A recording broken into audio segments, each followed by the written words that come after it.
Hi పిల్లలు, hi teacher గారు అన్నారు. ఇప్పుడు మనం మీ దగ్గర ఏం బొమ్మలు వేసాను ఒకసారి చెప్పండి. అవి ఏంటి కనిపిస్తున్నా? ఫిష్. ఏం చేద్దాం ఇప్పుడు మనం ఈ రోజు ఏం చేయాలంటే సృజనాత్మకత. సృజనాత్మకత అంటే మనం చేప బొమ్మ వేసుకున్నాం కదా, దీనిపైన మనం పులుసు కింద కిచెన్ కదా ఏంటయ్యి చెప్పండి. ఏం రాళ్ళు? గులకరాళ్ళు. ఇప్పుడు అవి నేను పెడతాను. ఇక్కడ నా దగ్గర అయితే గొప్పలు ఉన్నాయి, మీ దగ్గర అయితే రాళ్ళు ఉన్నాయి. మీరు ఇప్పుడు నేను పెడతాను, అలా పెట్టండి. మనం పెట్టుకున్నాం అయితే ఓకే పెట్టండి. నేను పెట్టి చూపించాను.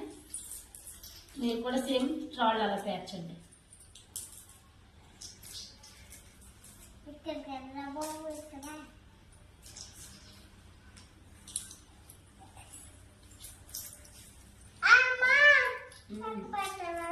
ఇక్కడ పెట్టాలి, పెట్టు అవన్నీ పెట్టు. పెన్ను పెట్టి నువ్వు కూడా పెడుతున్నారా?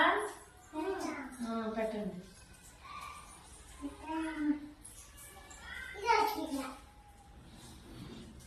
ఒకసారి మధ్యలో పెడుతున్నారు కదా ఇల్లు.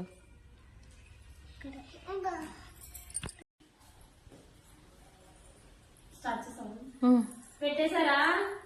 చూడు ఎంత బాగా పెట్టారో చూసారా? చాలా బాగున్నాయి కదా చేప బొమ్మ.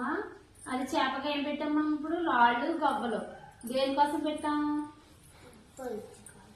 పులుసు. చేప పులుసు ఉంటుంది కదా, అది అమ్మొచ్చు అన్నమాట. మనం దీన్ని ఏమంటారు? ఇలా చేసేదాన్ని సృజనాత్మకత. చెప్పండి, సృజనాత్మకత.